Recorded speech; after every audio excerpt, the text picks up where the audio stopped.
हाँ जी बेटा, चलिए स्टार्ट करते हैं आज का लेक्चर। सो आज हम बात करेंगे रिगार्डिंग द क्वांटम मैकेनिक्स। तो आपके सामने यहाँ पे क्वेश्चन दे रखा है कि wave function of spinless particle of mass m in one dimensional potential is given by wave function that is equal to e exponential minus alpha square x square corresponding to the eigenvalue that is given by e naught is equal to h bar square alpha square divided by m and the potential will be of the form। तो हमें यहाँ पे क्या find out करना है? We have to find out what is the potential. Potential कौन सा होगा बेटा, वो चीज हम यहाँ पे चेक करने की कोशिश करेंगे। तो ऐसे क्वेश्चंस को सॉल्व करना आसान होता है बेटा, क्वेश्चन ज्यादा डिफिकल्ट नहीं है, थोड़ा सा लेंथी हो सकता है ऐसा क्वेश्चन। तो इसमें अपने क्या करना है, जैसे लाइक क्वांटम मैकेनिक्स का क्वेश्चन है आपके सामने, तो और क्या कुछ नहीं करना, आप श्रोडिंगर वेव इक्वेशन को यहाँ पे सॉल्व करने की कोशिश करोगे।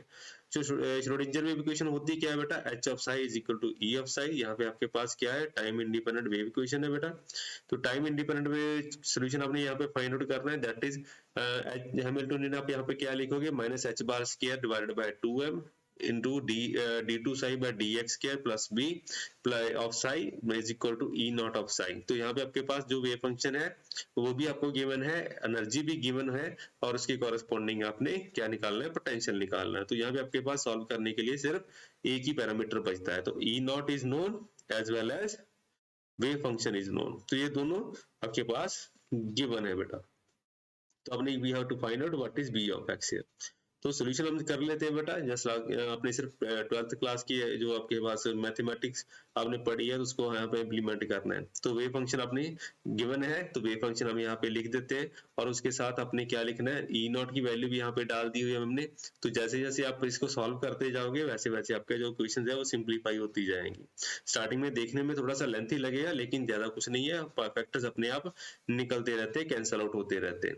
बिकॉज एक्सपोनेंशियल फैक्टर है, एक्स स्क्वायर के कॉरेस्पॉन्डिंग है, तो आपको दो बार डिफरेंशिएट करना ही पड़ेगा। d2 by dx स्क्वायर है, तो थोड़ा सा आपको यहाँ पे लेंथी प्रोसीजर फॉलो करना पड़ता है। तो जैसे जैसे आपको सॉल्व करते जाओगे वैसे वैसे यहाँ पे जैसे मैंने दिखा रखा है फैक्टर वगैरह कैंसिल आउट होते जाएंगे आपके। मैथमेटिक्स हम डिस्कस नहीं करेंगे, रादर देन दैट हम कंसेप्ट के ऊपर ही डिस्कस करेंगे। तो हमारे पास रिजल्ट क्या बचे बेटा, end of the day exponential factor भी यहाँ पे कैंसिल आउट हो रहे हैं, वो भी हमारे खत्म हो गए, और हमारे पास क्या बचा, एक सिंपल सा एक्सप्रेशन बचा जो हमने यहाँ पे निकाला है।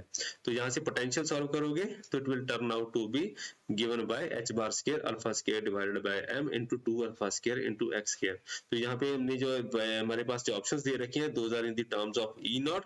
तो ई नॉट की वैल्यू जैसे हमें पता है, यहाँ पे h bar square alpha square divided by m होती है, जैसे इन्होंने हमें गिवन दे रखा है, तो उसी को हमने यहाँ पे इम्प्लीमेंट करना है। इम्प्लीमेंट कर देंगे तो आपके पास रिजल्ट क्या बनेगा, that will be 2 e naught alpha square x square. Question देखने में डिफिकल्ट लगता है, लेकिन है कुछ भी नहीं। श्रोडिंगर वेव इक्वेशन आपने बीएससी में भी पढ़ी हुई है, जिन्होंने एमएससी कर रखी है उन्होंने भी पढ़ी हुई है बेटा।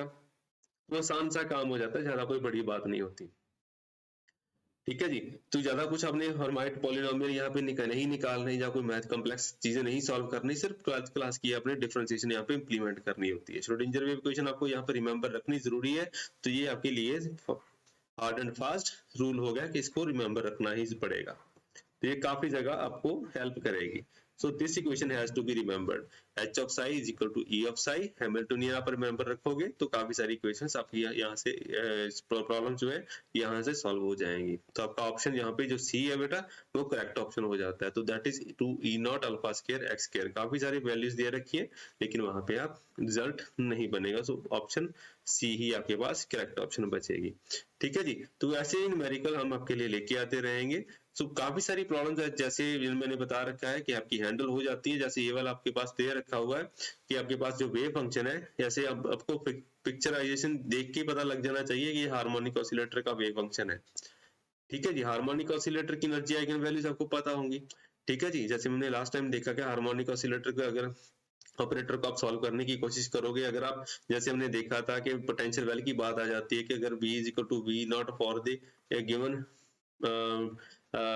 जैसे आपके पास वेल है उसके कॉरेस्पॉन्डिंग v नॉट है वो जीरो हो जाता है, ठीक है जी।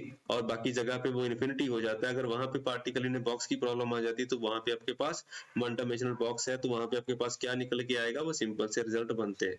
तो वो हमने पहले ही डिस्कस किए हुए हैं, जो ज्यादा कॉम्प्लेक्स नहीं होते।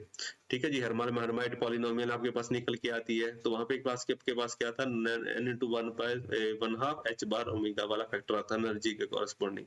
तो यहाँ पे एनर्जी ऑलरेडी आपको दे रखी हुई है, तो यहाँ पे आपने पोटेंशियल निकालना था। तो ऐसे न्यूमेरिकल आपके पास आते रहते हैं। तो ये चीज माइंड में रखिए कि हार्मोनिक ऑसिलेटर काफी बार आपको यहाँ पे पूछा जाता है।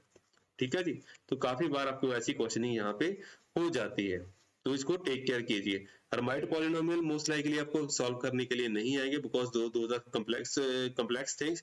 ये अगर आएंगे भी तो आपको उसकी वैल्यूज वगैरह दे रखी होंगी, एच नॉट वगैरह क्या होते हैं। जिन्होंने मेरा प्रीवियस लेक्चर देखा होगा उनको पता होगा बेटा हर्माइट पॉलिनोमियल हम यहाँ पे क्यों डिस्कस कर रहे हैं। तो जब भी आप श्रोडिंगर वेव इक्वेशन को सॉल्व करेंगे हार्मोनिक ऑसिलेटर के कॉरेस्पॉन्डिंग, तो वहां पे हर्माइट पॉलिनोमियल वगैरह निकल के आएंगे। तो हार्मोनिक ऑसिलेटर काफी इंपॉर्टेंट हो जाता है ऐसी टर्म्स के कॉरेस्पॉन्डिंग। तो H of N of X जो है वहां पे हर्माइट पॉलिनोमियल होते हैं, लेकिन मोस्टली आपको पूछे नहीं जाते। आपको ऐसी चीजें पूछी जाती है जैसे मैंने आपका ये वाला क्वेश्चन अटेम्प्ट किया है। ठीक है जी। तो ऐसे न्यूमेरिकल लेके आते रहेंगे आपके लिए। Till then thank you very much, see you next time.